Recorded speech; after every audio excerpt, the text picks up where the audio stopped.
教育基金会发现讲，这家长的这个成长经验若准无好，将有可能会去影响到教养囡仔的方式。教育基金会调查发现，有超过35%囡仔将有可能会受到这不当的精神对待。这无好的教养方式呢，将有可能是家长原生家庭的经验，或者是外在负面情绪引起的。若准有这款的情形，会当上亲职教育课程改变教养的方式，合适正确方法。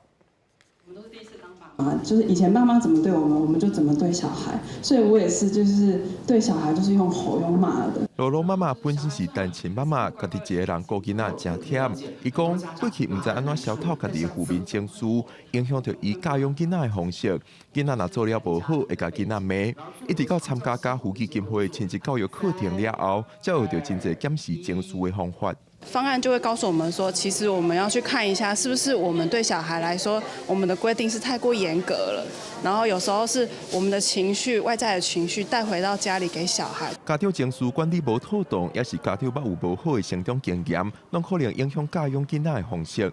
家父基金会调查发现，有超过35%的囡仔疑似受过不当精神对待，亲像大人伫囡仔面头前参人冤家，无要插囡仔，对囡仔要求伤过悬等等。